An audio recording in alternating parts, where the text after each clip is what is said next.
ನಮಸ್ಕಾರ ಫ್ರೆಂಡ್ಸ್, ನಾನು ಶ್ವೇತಾ ರಾಜೇಂದ್ರನ್ ಮಾತಾಡ್ತಾ ಇರೋದು ಲಕ್ಷ್ಮಿತಾ ರಾಯರ ಮಗಳು ಕನ್ನಡ ಯೂಟ್ಯೂಬ್ ಚಾನಲ್ಗೆ ತಮ್ಮೆಲ್ಲರಿಗೂ ಆತ್ಮೀಯವಾದ ಸ್ವಾಗತ. ಸ್ನೇಹಿತರೆ, ನಾನು ಇವತ್ತು ನಿಮಗೆ ಯಾವ ವಿಷಯದ ಬಗ್ಗೆ ಮಾಹಿತಿ ಕೊಡ್ತಾ ಇದ್ದೀನಿ ಅಂತ ಅಂದರೆ, ನೋಡಿ 16ನೇ ತಾರೀಕು ಬಂದು ರಥಸಪ್ತಮಿ ಇರೋದು ನಿಮಗೆಲ್ಲ ಆಲ್ರೆಡಿ ಗೊತ್ತಾಗಿದೆ. ಅದಕ್ಕೆ ನೀವು ಅವತ್ತಿನ ದಿನ ನೀವು ರಂಗೋಲಿ ಹಾಕೋದು ಸಹ ನಾನು ನಿಮಗೆ ತಿಳಿಸ್ಕೊಟ್ಟಿದ್ದೀನಿ. ಆದರೆ ಇವತ್ತು ನಾನು ನಿಮಗೆ ಯಾವುದು ವಿಷಯನ ನಾನು ನಿಮಗೆ ತಿಳಿಸ್ಬೇಕು ಅಂತ ಬಂದಿದ್ದೀನಿ ಅಂತಂದರೆ, ರಥಸಪ್ತಮಿ ದಿನ ಮುಖ್ಯವಾಗಿ ನೀವು ಮಾಡಬೇಕಾಗಿರೋದು ಏನು ಅಂತಂದರೆ ಸ್ನಾನ. ಅಂದರೆ ಸ್ನಾನಕ್ಕೆ ಮಹತ್ವನ ತುಂಬ ಕೊಡ್ತಾರೆ. ಆ ರಥಸಪ್ತಮಿ ದಿನ ನೀವು ಸ್ನಾನ ಮಾಡಬೇಕು ಅಂತಂದರೆ ಈ ಸಮುದ್ರಗಳ ಹತ್ರ ಹೋಗಿ ಸ್ನಾನ ಮಾಡ್ತಾರೆ, ಆಮೇಲೆ ಕೆರೆಗಳ ಹತ್ರ ಹೋಗಿ ಸ್ನಾನ ಮಾಡ್ತಾರೆ. ಅಂದರೆ ಯಾಕೆ ಈ ಸ್ನಾನಕ್ಕೆ ಮಹತ್ವ ಅಂದರೆ, ಮಾಘ ಮಾಸದಲ್ಲಿ ರಥಸಪ್ತಮಿ ದಿನ ಸೂರ್ಯ ತನ್ನ ರಥನ ಬದಲಾಯಿಸೋದ್ರಿಂದ ನಾವು ಯಾವುದಾದ್ರೂ ಒಂದು ಕೆಲಸಗಳು ಇವತ್ತಿನ ತನಕ ನಿಂತೋಗಿರೋಂಥ ಕೆಲಸಗಳು ರಥ ಹೆಂಗೆ ಅಂದರೆ ಮುಂದೆ ಮುಂದೆ ಹೋಗ್ತಾ ಇರುತ್ತೋ ಹಂಗೆ ನಮ್ಮ ಜೀವನದಲ್ಲಿ ನಿಂತೋಗಿರೋಂಥ ಕೆಲಸ ಕಾರ್ಯಗಳೆಲ್ಲ ಮುಂದೆ ಹೆಂಗೆ ರಥ ಚಲಿಸ್ತಾ ಇರುತ್ತೋ ಆ ರೀತಿ ನಮ್ಮ ಮನೆಯಲ್ಲಿ ನಾವು ಅಂದ್ಕೊಂಡಿರೋಂಥ ಕೆಲಸಗಳೆಲ್ಲ ನಿಂತೋಗ್ಬಿಟ್ಟಿರುತ್ತೆ. ಅಂದರೆ ಈಗ ಮನೆ ಕಟ್ಸ್ಬೇಕು ಅಂದ್ಕೊಂಡಿರ್ತೀವಿ, ಕಟ್ಸೋಕ್ಕಾಗ್ತಾ ಇರಲ್ಲ. ಒಂದು ಒಳ್ಳೆ ಕೆಲ್ಸಕ್ಕೆ ಹೋಗ್ಬೇಕು ಅಂದ್ಕೊಂಡಿರ್ತೀವಿ, ಹೋಗೋಕ್ಕಾಗ್ತಾ ಇರಲ್ಲ. ಮಗಳು ಮದುವೆ ಮಾಡಬೇಕು ಅನ್ನಿಸ್ತಾ ಇರುತ್ತೆ, ಆದರೆ ಮದುವೆ ಮಾಡೋಕ್ಕೆ ದುಡ್ಡಿರಲ್ಲ. ಅಥವಾ ನಾವು ಒಂದು ಸೈಟ್ ತೊಗೋಬೇಕು ಅಂದ್ಕೊಂಡಿರ್ತೀವಿ, ತಗೊಳಕ್ಕಾಗಲ್ಲ. ಕೋರ್ಟ್ ಕಚೇರಿ ಕೆಲಸಗಳಿರುತ್ತೆ, ಅದರಲ್ಲಿ ನಮಗೆ ನ್ಯಾಯ ಸಿಗೋದಿಲ್ಲ. ಆಮೇಲೆ ನೀವು ಯಾರಿಗೋ ಒಂದಷ್ಟು ಸಾಲಕ್ಕೆ ದುಡ್ಡು ಕೊಟ್ಟಿರ್ತೀರ, ಆ ದುಡ್ಡು ನಿಮಗೆ ಸಿಗ್ತಾ ಇರಲ್ಲ. ಈ ಥರದನ್ನು ನೀವು ಸಮಸ್ಯೆಗಳಲ್ಲಿ ಜಂಜಾಟದಲ್ಲಿ ಇರೋದ್ರಿಂದ ನಿಮಗೆ ಅದಕ್ಕೆಲ್ಲ ಮುಕ್ತಿ ಕೊಡಬೇಕು ಅಂತಂದರೆ ಆ ರಥಸಪ್ತಮಿ ದಿನ ನಾವು ಸೂರ್ಯನ ನಾವು ಪ್ರಾರ್ಥನೆ ಮಾಡಬೇಕಾಗುತ್ತೆ. ಅದರಲ್ಲೂ ನಾವು ಸೂರ್ಯನ ಪ್ರಾರ್ಥನೆ ಮಾಡೋವಂಥ ಸಂದರ್ಭದಲ್ಲಿ ಮಾಘ ಮಾಸದಲ್ಲಿ ನಾವು ಸ್ನಾನನ ಅಂದ್ರಲ್ಲಿ ಬಿಳಿ ಎಕ್ಕದ ಎಲೆಗಳನ್ನು ಇಟ್ಕೊಂಡು ಸ್ನಾನ ಮಾಡೋದ್ರಿಂದ ನೀವು ನಿಜವಾಗ್ಲೂ ನಾವು ಎಷ್ಟು ಜನ್ಮದಿಂದ ಮಾಡಿರ್ತೀವೋ ಪಾಪಗಳನ್ನ, ಆ ಪಾಪಗಳನ್ನ ಅವತ್ತಿನ ದಿನ ಸೂರ್ಯದೇವ ನಿರ್ಮೂಲನೆ ಮಾಡ್ತಾರೆ. ಅದಕ್ಕೆ ನಾನು ಇದನ್ನ ಹೇಳ್ಕೊಡ್ತಾ ಇದ್ದೀನಿ. ಮುಖ್ಯವಾಗಿ ನೀವು ಏನು ಮಾಡಬೇಕು ಅಂದರೆ, ನೋಡಿ ರಥಸಪ್ತಮಿ ದಿನ ಅದರಲ್ಲೂ ನೀವು ಬ್ರಾಹ್ಮಿ ಮುಹೂರ್ತದಲ್ಲಿ ಏನಾದ್ರೂ ನೀವು ಸ್ನಾನ ಮಾಡಿದ್ದೆ ಆದರೆ ಖಂಡಿತವಾಗ್ಲೂ ನಿಮಗೆ ಆರೋಗ್ಯ ಸಮಸ್ಯೆಗಳು, ಯಾವುದೇ ರೀತಿ ಆರೋಗ್ಯ ಸಮಸ್ಯೆಗಳಿರಲಿ, ಅದು ಸಂಪೂರ್ಣವಾಗಿ ನಿವಾರಣೆ ಆಗುತ್ತೆ. ಅದರಲ್ಲೂ ಮುಖ್ಯವಾಗಿ ನೀವು ಸ್ನಾನ ಮಾಡುವಾಗ ನೋಡಿ, ರಥಸಪ್ತಮಿಗೆ ಸ್ನಾನ ಮಾಡುವಾಗ ನೀವು ಹೇಳ್ಕೊಬೇಕಾಗಿರೋ ಮಂತ್ರನ ನಾನು ಇಲ್ಲಿ ಬರೆದು ನಿಮಗೆ ಫೋಟೋನು ಸಹ ತೆಗೆದು ನಿಮಗೆ ಇಲ್ಲಿ ವಿಡಿಯೋದಲ್ಲಿ ಹಾಕಿರ್ತೀನಿ. ದಯವಿಟ್ಟು ಈ ಮಂತ್ರನ ನೀವು ಪೂರ್ಣವಾಗಿ ಓದ್ಕೊಳ್ಳಿ. ನಿಧಾನ ಆದರೂ ಪರವಾಗಿಲ್ಲ, ಯಾಕಂದರೆ ನೀವು ಈ ಮಂತ್ರನ ಹೇಳ್ಕೊಂಡು ಸ್ನಾನ ಮಾಡೋದ್ರಿಂದನೇ ನಿಮಗೆ ನೀವು ಯಾವ ಒಂದು ಉದ್ದೇಶಕ್ಕೆ ನೀವು ಸ್ನಾನ ಮಾಡ್ತಾ ಇದ್ದೀರೋ ಅದು ನಿಮಗೆ ಪರಿಪೂರ್ಣವಾದ ಅನುಗ್ರಹ ನಿಮಗೆ ಸಿಗೋದಕ್ಕೆ ಇದು ಸಹಾಯ ಆಗುತ್ತೆ. ಅದಕ್ಕೋಸ್ಕರ ನಾನು ನಿಮಗೆ ಗೊತ್ತಾಗಲ್ಲ ಅಂತೇಳಿ ನಾನು ಸಂಪೂರ್ಣವಾಗಿ ಪೂರ್ತಿನೂ ಬರೆದಾಕಿದ್ದೀನಿ. ದಯವಿಟ್ಟು ಓದ್ಕೊಳ್ಳಿ. ಆಮೇಲೆ ನೀವು ಏನು ಮಾಡಬೇಕು ಅಂದರೆ, ಮುಖ್ಯವಾಗಿ ನಾಳೆ ದಿನವೇ ನೀವು ಬೆಳಗ್ಗೆನೇ ಬಿಳಿ ಎಕ್ಕದ ಎಲೆಗಳನ್ನ ಒಂದಷ್ಟನ್ನು ನೀವು ಕಿತ್ಕೊಂಬರ್ಬೇಕಾಗುತ್ತೆ. ನೀವು ಜಾಸ್ತಿ ಕಿತ್ಕೊಂಬರೋಕ್ಕಾಗಲಿಲ್ಲ ಅಂದ್ರೂ ಮುಖ್ಯವಾಗಿ ನೋಡಿ ಒಂದು 7 ಆದ್ರೂ ನೀವು ಕಿತ್ಕೊಂಬರ್ಬೇಕಾಗುತ್ತೆ. 7 ಬಿಳಿ ಎಕ್ಕದ ಎಲೆನ ಕಿತ್ಕೊಂಬಂದು ನೀವು ಸ್ನಾನ ಮಾಡೋ ಅಂಥ ಸಂದರ್ಭದಲ್ಲಿ ಮುಖ್ಯವಾಗಿ ನೀವು ಸ್ನಾನ ಮಾಡುವಾಗ ಈ ರೀತಿ ನೀವು ಎಲೆಗಳನ್ನ ಬಳಸ್ಕೊಂಡು ಸ್ನಾನನ ಮಾಡಬೇಕಾಗುತ್ತೆ. ಯಾವ ರೀತಿ ಅಂತ ಅಂದರೆ, ನೋಡಿ ಒಂದು ಎಲೆನ ನೀವು ತಗೊಂಡು ನೆತ್ತಿಯ ಮೇಲೆ ನೀವು ಒಂದು ಎಲೆನ ಇಡಬೇಕಾಗುತ್ತೆ. ಆಮೇಲೆ 2 ಎಲೆಗಳನ್ನ ನೀವು ಭುಜಗಳ ಮೇಲೆ ಇಡಬೇಕಾಗುತ್ತೆ. ಅಂದರೆ ಈ ಬಲಗಡೆ ಭುಜಕ್ಕೊಂದು, ಎಡಗಡೆ ಭುಜಕ್ಕೆ ಒಂದನ್ನು ನೀವು ಆ ಬಿಳಿ ಎಕ್ಕದ ಎಲೆನ ಇಟ್ಕೊಬೇಕಾಗುತ್ತೆ. ಆಮೇಲೆ ಎದೆ ಮೇಲೆ ಒಂದು ನೀವು ಇಡಬೇಕಾಗುತ್ತೆ. ಆಮೇಲೆ ನೀವು ಬೆನ್ನಿನ ಮೇಲೆ ಒಂದನ್ನ ಇಟ್ಕೊಬೇಕು. ಆಮೇಲೆ ನೀವು ಹಣೆಯ ಮೇಲೆ ಒಂದು ಎಲೆನ ಇಟ್ಕೊಬೇಕಾಗುತ್ತೆ. ಆಮೇಲೆ ಇನ್ನೊಂದು ಬಂದು ಹೊಟ್ಟೆಯ ಮೇಲೆ ನೀವು ಒಂದನ್ನು ನೀವು ಇಟ್ಕೊಬೇಕಾಗುತ್ತೆ. ಅಂದರೆ 7 ಎಲೆಗಳನ್ನ ನೀವು ಕಿತ್ಕೊಂಡು ಬಂದು ಸ್ನಾನ ಮಾಡೋದಕ್ಕಿಂತ ಮುಂಚೆ ಸಂಕಲ್ಪ ಮಾಡಿಕೊಂಡು ಅದರಲ್ಲೂ ನೀವು ಸ್ನಾನ ಮಾಡೋ ಅಂಥ ನೀರಿಗೆ ಸಾಧ್ಯವಾದಷ್ಟು ಅವತ್ತಿನ ದಿನ ಸ್ವಲ್ಪ ಹಾಲನ್ನು ಬೆರೆಸ್ಕೊಂಡು ಸ್ನಾನ ಮಾಡಿ. ಅಕಸ್ಮಾತ್ ನಿಮ್ಮ ಮನೇಲಿ ಗಂಗಾಜಲ ಅನ್ನೋದು ನೀವು ತಂದಿದ್ರೆ ಆ ಗಂಗಾಜಲನ ಸ್ವಲ್ಪ ನೀರಿಗೆ ಬೆರೆಸ್ಕೊಂಡು ಸ್ನಾನ ಮಾಡೋದ್ರಿಂದ, ಯಾಕಂದರೆ ಈಗ ಕೆಲವೊಬ್ರುಗಳು ನದಿಗಳ ಹತ್ರ ಹೋಗ್ತಾರೆ, ಕೆಲವೊಬ್ಬರು ಸಮುದ್ರಕ್ಕೆ ಹೋಗ್ತಾರೆ, ಕೆಲವೊಬ್ಬರು ಕೆರೆಗಳ ಹತ್ರ ಹೋಗ್ತಾರೆ, ಕೆಲವೊಬ್ಬರು ಬಾವಿ ಹತ್ರ ಸ್ನಾನ ಮಾಡ್ತಾರೆ, ಕೆಲವೊಬ್ಬರು ಕಲ್ಯಾಣಗಳನ್ನು ಮಾಡ್ತಾರೆ. ಆದರೆ ಈ ಸಿಟಿಲಿರೋ ಅಂಥವ್ರಿಗೆ ಮುಖ್ಯವಾಗಿ ಆ ನದಿಗಳಲ್ಲಿ ಸ್ನಾನ ಮಾಡೋವಂಥ ಅವಕಾಶಗಳಿರಲ್ಲ. ಅಂಥವರು ಮನೆಯಲ್ಲಿ ನೀವು ಸ್ನಾನ ಮಾಡುವಾಗ ನೀವು ಸ್ನಾನ ಮಾಡೋ ಅಂಥ ನೀರಿಗೆ ಒಂದು ಸ್ವಲ್ಪ ಹಾಲನ್ನು ಬೆರೆಸ್ಕೊಂಡು ಖಂಡಿತವಾಗ್ಲೂ ನೀವು ಅವತ್ತಿನ ದಿನ ಸ್ನಾನ ಮಾಡಿ. ಆವಾಗ ನಿಮಗೆ ಯಾವುದೇ ಥರದ ದೋಷಗಳಿದ್ರು, ಗ್ರಹಗತಿಗಳಿಂದ ನಿಮಗೆ ಶಾಪಗಳಿದ್ರೆ ಆ ಶಾಪಗಳೆಲ್ಲ ನಿರ್ಮೂಲ ಆಗೋದಕ್ಕೆ ಅವತ್ತಿನ ದಿನ ನಿಮಗೆ ಖಂಡಿತವಾಗ್ಲೂ ಸಹಾಯ ಮಾಡುತ್ತೆ.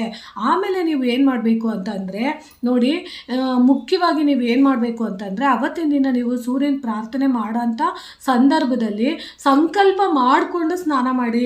ಯಾಕಂದರೆ ನೀವು ಸಂಕಲ್ಪ ಮಾಡಿಕೊಂಡು ಸ್ನಾನ ಮಾಡಿದಾಗ ಯಾವ ಉದ್ದೇಶಕ್ಕೆ ನೀವು ಸಂಕಲ್ಪ ಮಾಡಿಕೊಂಡು ಸ್ನಾನ ಮಾಡ್ತಿದ್ದೀರೋ ಆ ಸಂಕಲ್ಪ ರಹಿತವಾಗಿ ನೀವು ಮಾಡಿದಾಗ ಖಂಡಿತವಾಗ್ಲೂ ನೀವೇನು ಅಂದ್ಕೊಂಡಿರ್ತೀರೋ ಅದೆಲ್ಲ ನಿಮಗೆ ಸಿದ್ಧಿ ಆಗೋದಕ್ಕೆ ಸಹಾಯ ಮಾಡಿಕೊಡುತ್ತೆ.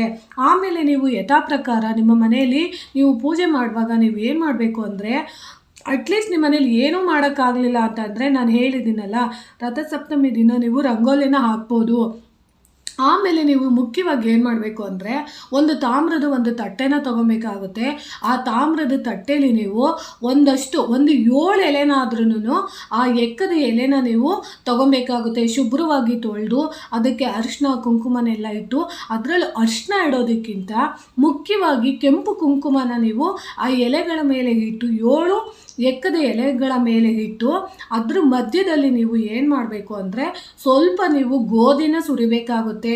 ಗೋಧಿನ ಸುರಿದು ಅದ್ರ ಮೇಲೆ ನೀವು ಒಂದು ಗಣೇಶನ ವಿಗ್ರಹನಾದ್ರೂ ಇಡ್ಬೋದು. ಅಕಸ್ಮಾತ್ ನಿಮ್ಮ ಮನೇಲಿ ಸೂರ್ಯನ ಫೋಟೋ ಇಲ್ಲ ಅಂತಂದರೆ ಒಂದು ವಿಳೆದೆಲೆನ ನೀವು ತಗೊಳ್ಳಿ. ಆ ವಿಳೆದೆಲೆ ಮೇಲೆ ನೀವು ಕೆಂಪು ಚಂದನ ಅಥವಾ ಕೆಂಪು ಕುಂಕುಮದಿಂದ ನೀವು ಸೂರ್ಯನ ಚಿತ್ರನ ಬರೀರಿ. ಅಕಸ್ಮಾತ್ ನಿಮಗೆ ಚಂದನ ಸಿಗಲಿಲ್ಲ ಅಂದರೆ ಚಂದನದ ಪೌಡ್ರ್ ಆದರೂ ಸಿಗುತ್ತೆ, ಅದು ಸಿಗಲಿಲ್ಲ ಅಂದರೆ ಕೆಂಪು ಕುಂಕುಮ ಸಿಗುತ್ತೆ. ಆ ಕೆಂಪು ಕುಂಕುಮನ ನೀವು ತಗೊಂಡು ಸೂರ್ಯಂದು ಚಿತ್ರನ ನೀವು ಬರೆದು ಆ ವಿಳೆದೆಲೆ ಮೇಲೆ ಅದ್ರ ಮೇಲೆ ನೀವು ಸೂರ್ಯನಿಗೆ ನೀವು ಪ್ರಾರ್ಥನೆ ಮಾಡ್ಕೊಬೇಕು. ಯಾಕೆ ನಾನು ಇದನ್ನು ಹೇಳ್ತಾ ಇದ್ದೀನಿ ಅಂತಂದರೆ, ಅದರಲ್ಲೂ ನೀವು ಗೋಧಿನ ಹಾಕಿ ನೀವು ಸೂರ್ಯದೇವನಿಗೆ ಪ್ರಾರ್ಥನೆ ಮಾಡೋದ್ರಿಂದ ನಮ್ಮ ಮನೆಯಲ್ಲಿ ನಿಂತೋಗಿರೋಂಥ ಕೆಲಸ ಕಾರ್ಯಗಳು ಖಂಡಿತವಾಗ್ಲೂ ಯಶಸ್ಸಾಗೋದಕ್ಕೆ ಕಾರಣ ಆಗುತ್ತೆ. ಸೂರ್ಯ ಬಂದು ಗೋಧಿ ಪ್ರಿಯರಾಗಿರ್ತಾರೆ.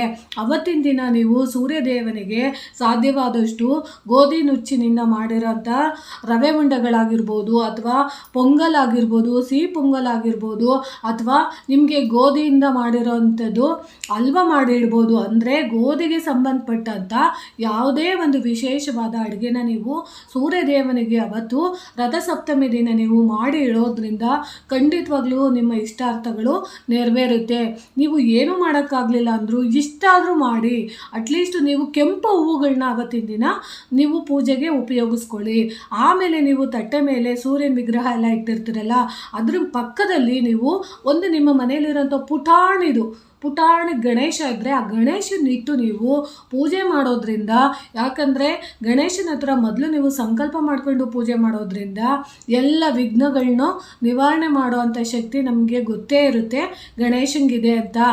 ಅದಕ್ಕೋಸ್ಕರ ನೀವು ಗಣೇಶನ ಪೂಜೆ ಮಾಡಿಬಿಟ್ಟು ಆ ಸೂರ್ಯ ದೇವಂದು ಚಿತ್ರ ಬರೆದಿರೋಂಥ ವಿಳೆದೆಲೆ ಮೇಲೆ ನೀವು ನಮಸ್ಕಾರ ಮಾಡಿಕೊಂಡು ಒಂದೇ ಒಂದು ಕೆಂಪು ಹೂವನ್ನು ಇಟ್ಕೊಂಡು ನೀವು ಸಂಕಲ್ಪ ಮಾಡಿಕೊಂಡು ಪೂಜೆ ಮಾಡಿ, ನಾನು ಇಲ್ಲಿ ಹೇಳ್ಕೊಡೋ ಅಂಥ ಸೂರ್ಯನ 11 ನಾಮಾವಳಿಗಳನ್ನ ನೀವು ಹೇಳ್ಕೊಂಡ್ರೆ ಸಾಕು. ನೋಡಿ, ಅದನ್ನು ನಾನು ಹೇಳ್ತೀನಿ. ಆ ನಾಮಾವಳಿಗಳು ಯಾವ ರೀತಿ ಇದೆ ಅಂತ. 1 ಬಂದು ಇಂದ್ರ, 2ನೇದು ಬಂದು ದಾತ, 3ನೇದು ಬಂದು ಪರ್ಜನ್ಯ, 4ನೇದು ಬಂದು ತ್ವಷ್ಟ, ಆಮೇಲೆ 5ನೇದು ಬಂದು ಪುಷ, 6ನೇದು ಬಂದು ಆರ್ಯಮ, 7ನೇದು ಬಂದು ಭಾಗ, 8ನೇದು ವಿವಸ್ವನ, ಆಮೇಲೆ 9ನೇದು ವಿಷ್ಣು, 10ನೇದು ಅಂಶುಮಾನ, 11ನೇದು ವರ್ಣ ಮತ್ತು ಮಿತ್ರ ಎಂಬ ನಾಮಾವಳಿಗಳನ್ನು ಹೇಳಿಕೊಳ್ಳಬೇಕು. ಅಕಸ್ಮಾತ್ ನಿಮಗೆ ಗೊತ್ತಾಗಲ್ಲ ಅಂತೇಳಿ ಅದನ್ನು ಸಹ ನಾನಿಲ್ಲಿ ನಿಮಗೆ ಬರೆದು ಹಾಕಿದ್ದೀನಿ. ಅದನ್ನು ಸಹ ನೀವು ಖಂಡಿತವಾಗ್ಲೂ ಓದ್ಕೊಳ್ಳಿ. ಯಾಕಂದರೆ ನೀವು ಇಷ್ಟು ನಾಮಾವಳಿಗಳನ್ನ ಹೇಳ್ಕೊಂಡು ಒಂದು ಹೂವನ್ನ ಮಂತ್ರಾಕ್ಷತೆ ಇಟ್ಕೊಂಡು ಪ್ರಾರ್ಥನೆ ಮಾಡಿ ನೀವು ಬಿಡಿಸಿರೋಂಥ ಸೂರ್ಯನ ಚಿತ್ರದ ಮೇಲೆ ನೀವು ಹಾಕ್ಬಿಟ್ಟು ಸೂರ್ಯನಿಗೆ ಅರ್ಘ್ಯ ಕೊಡೋ ಮಂತ್ರನ ನಾನು ಆಗಲೇ ವಿಡಿಯೋದಲ್ಲಿ ಹೇಳ್ಕೊಟ್ಟಿದ್ದೀನಿ. ಆ ಸೂರ್ಯನಿಗೆ ಅರ್ಘ್ಯ ಕೊಡೋ ಅಂಥ ಮಂತ್ರನ ನೀವು ಹೇಳ್ಕೊಂಡು ನಿಮ್ಮ ಮನೆಯಲ್ಲಿ ಮಾಡಿರೋಂಥ ಗೋಧಿಗೆ ಸಂಬಂಧಪಟ್ಟಂಥ ನೈವೇದ್ಯನ ನೀವು ಅವತ್ತಿನ ದಿನ ನೀವು ಮಾಡಿ ಇಡೋದ್ರಿಂದ ನಿಮ್ಮ ಇಷ್ಟಾರ್ಥಗಳು ಖಂಡಿತವಾಗ್ಲೂ ನೆರವೇರುತ್ತೆ. ಅದರಲ್ಲೂ ನಾನು ಇಂಪಾರ್ಟೆಂಟಾಗಿ ಒಂದು ವಿಷಯನ ಹೇಳೋಕ್ಕೆ ಇಷ್ಟಪಡ್ತೀನಿ. ಯಾರಿಗೆ ಮಕ್ಕಳು ಆಗ್ತಾ ಇಲ್ಲ, ನಮ್ಮ ಮನೆಯಲ್ಲಿ ಇಷ್ಟು ದಿನ ಆದ್ರೂ ನಾವೆಲ್ಲ ಥರದ್ದು ಪೂಜೆ ಮಾಡಿದ್ದೀವಿ, ಆದರೂ ನಮಗೆ ಸಂತಾನ ಸಮಸ್ಯೆ ಆಗ್ತಾ ಇದೆ, ನಮ್ಗೇನು ಮಾಡಿದ್ರೂ ಮಕ್ಕಳು ಆಗ್ತಾ ಇಲ್ಲ, ಮದುವೆ ಆಗ್ತಾ ಇಲ್ಲ, ಆಮೇಲೆ ನಮಗೆ ಉದ್ಯೋಗ ಅನ್ನೋದು ಸಿಗ್ತಾ ಇಲ್ಲ, ಏನು ಮಾಡಿದ್ರು ಎಷ್ಟೇ ಕಷ್ಟಪಟ್ಟರು ಒಳ್ಳೆ ಕೆಲಸ ಸಿಗ್ತಾ ಇಲ್ಲ, ಕೋರ್ಟ್ ಕಚೇರಿ ಕೆಲಸಗಳಲ್ಲಿ ನಮಗೆ ಯಶಸ್ಸು ಅನ್ನೋದು ಸಿಗ್ತಾ ಇಲ್ಲ, ನಾವು ಯಾವುದೇ ಒಂದು ಕೆಲಸಕ್ಕೆ ಹಾಕಿದ್ರೂ ನಮಗೆ ಕೈಗೂಡ್ತಾ ಇಲ್ಲ ಅಂತ ತುಂಬ ಜನ ಅನ್ಕೊತಾ ಇರ್ತೀರಲ್ಲ. ಆದರೆ ಆ ರಥಸಪ್ತಮಿ ದಿನ ನೀವು ನಾನು ಹೇಳಿದ ಒಂದು ವಸ್ತುನ ನೀವು ದಾನವಾಗಿ ಕೊಟ್ಟಿದ್ದೆ ಆದರೆ ಖಂಡಿತವಾಗ್ಲೂ ನೀವೇನು ಹೇಳ್ತೀರ ನನಗೆ, ಈ ವರ್ಷದಲ್ಲಿ ನೀವು ಯಾವ ರೀತಿ ಸಂಕಲ್ಪ ಮಾಡಿ ದಾನ ಕೊಡ್ತೀರೋ ಆ ವಸ್ತುನ ಕೊಟ್ಟು ನೋಡಿ, ಮುಂದಿನ ವರ್ಷದಷ್ಟೊತ್ತಿಗೆ ನಿಮ್ಮ ಎಷ್ಟೋ ಆಸೆಗಳು ಖಂಡಿತವಾಗ್ಲೂ ನಿಮಗೆ ಆಗಿರುತ್ತೆ, ಅಂದರೆ ಕೈಗೂಡಿರುತ್ತೆ. ಅದು ಯಾವುದಪ್ಪ ವಸ್ತು ಅಂತ ಅಂದರೆ ಬೂದುಗುಂಬಳಕಾಯಿನ ನೀವು ಅವತ್ತಿನ ದಿನ ಖಂಡಿತವಾಗ್ಲೂ ದಾನ ಕೊಡಿ.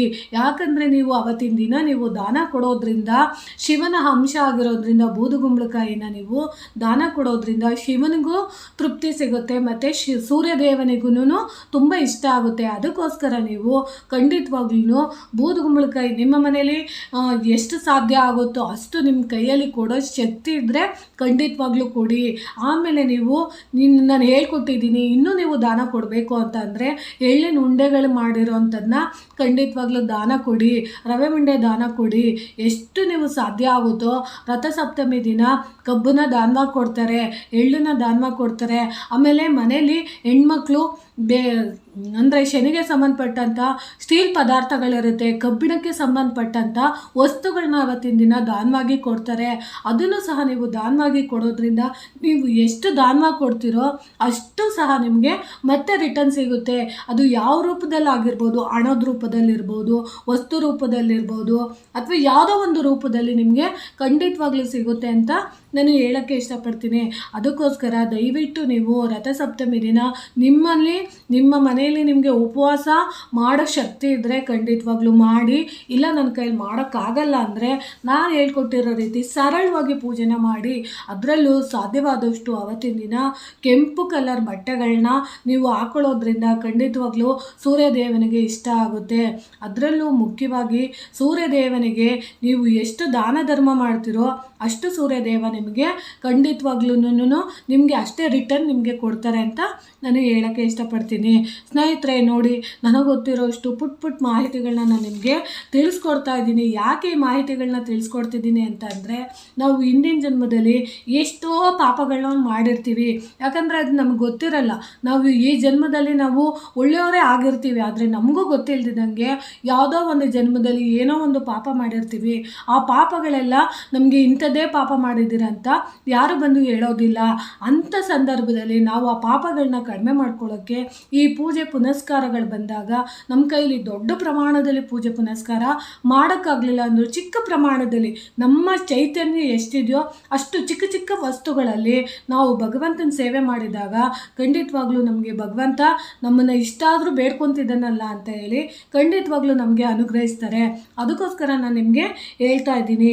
ಅದರಲ್ಲೂ ನಿಮಗೆ ನೀವು ಹಿಂದಿನ ಜನ್ಮಗಳಲ್ಲಿ ನಾವೇನಾದ್ರೂ ಈ ದೇಹ ಮತ್ತು ಮನಸ್ಸುಗಳಿಂದ ಏನಾದರೂ ತಪ್ಪನ್ನು ಮಾಡಿದರೆ, ಅಂದರೆ ಮನುಷ್ಯ ಆದಮೇಲೆ ಕಾಮ, ಕ್ರೋಧ, ಮದ, ಮತ್ಸರ ಅದೆಲ್ಲ ಇದ್ದೇ ಇರುತ್ತೆ.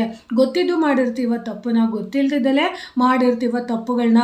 ಅಂಥ ತಪ್ಪುಗಳಿಗೂ ಸಹ ನಮ್ಮಲ್ಲಿ ಏನಾದರೂ ಪಾಪ ಪ್ರಜ್ಞೆಗಳೇನಾದರೂ ಕಾಡ್ತಾ ಇದ್ದರೆ ಅದು ಸಹ ನಿವೃತ್ತಿ ಆಗೋದಕ್ಕೆ ಈ ಸಮಯ ತುಂಬಾ ಒಳ್ಳೆಯದು.